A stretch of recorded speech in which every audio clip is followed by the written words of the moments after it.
बप्पा रावल वो है जब मोहम्मद बिन कासिम 712 में हमारे देश के ऊपर हमला किया था और सिंध प्रांत के राजा ब्राह्मण राजा दाहिर सिंध प्रांत के राजा थे। बप्पा रावल मोहम्मद बिन कासिम इनकी हत्या किया था राजा दाहिर की, जो ब्राह्मण राजा थे, और उनकी 2 पुत्रियों को बंदी बनाकर ले गया था सीरिया। और वहाँ के खलीफा को उसने पेश किया एक नजराने के तौर पर। उन दोनों बच्चियों को, प्रमिला और सूर्या को पेश किया गया। उन बच्चियों ने अपने बाप का बदला लेने के लिए कह दिया कि बप्पा रावल ये मोहम्मद बिन कासिम आपके पास भेजने के पहले मेरे साथ गलत व्यवहार कर चुका है। और इस पर सीरिया के खलीफा ने मोहम्मद बिन कासिम को जानवर के खाल में सिलवा दिया और उसकी मृत्यु हो गई। फिर बाद में जब उसको पता चला धोखा हो गया तो उन दोनों पुत्रियों की हत्या कर दी गई। उसके बाद बप्पा रावल के पास दाहिर का पुत्र भाग करके आता है और बप्पा रावल एक गठजोड़ बनाते हैं। उसमें नाग भट्ट राजा गुजर नाग भट्ट और एक पश्चिम के कोई नरसिंगा नाम के राजा थे। 3 राजाओं का एक गठबंधन होता है और वो जाकर के ईरान तक भिगो करके मारते हैं, भिगो करके मारते हैं। और रावल पिंडी आज जो बना हुआ है वो उन्हीं रावल के नाम पर बना हुआ है, रावल पिंडी, उन्हीं बप्पा रावल। अब बप्पा रावल ने इतनी पिटाई की 300 वर्ष तक हिंदुस्तान की तरफ देखने की किसी की हैसियत नहीं हुई।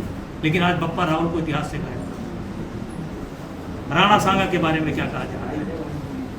और अकबर महान था, ये एक इतिहास गढ़ा गया, वामपंथियों के द्वारा गढ़ा गया और इससे देश को बहुत चोट पहुंचाएगी। यहाँ तक कि इतिहास में स्वतंत्रता संग्राम सेनानियों के जो लड़ने वाले थे इनको डकैत कहा गया है। आज मैं धन्यवाद देना चाहता हूँ भारत सरकार को। इसमें सुधार की आवश्यकता है, सुधार होना चाहिए।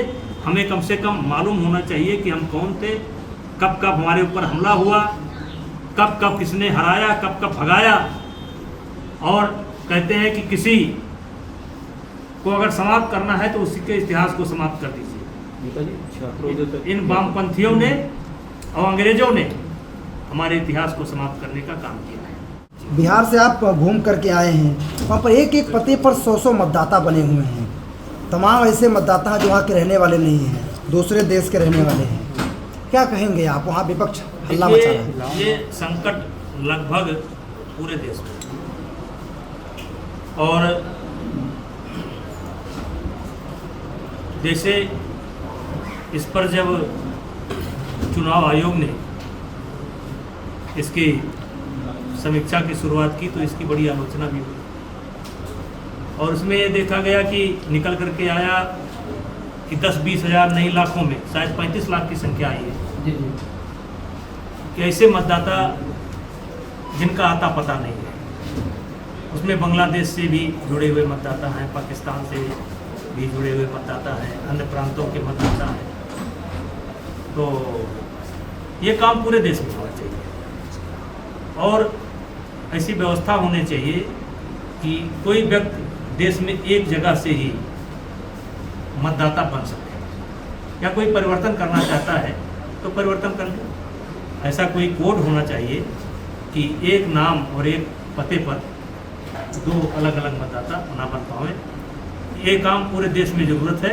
अगर पूरे देश में हो गया तो आप कल्पना कीजिए कि अगर बिहार में 35 लाख घटते हैं तो आप कल्पना कीजिए कि उत्तर प्रदेश में क्या होगा, या पूरे देश में ये संख्या कई करोड़ निकलेगी जो गलत ढंग से मतदाता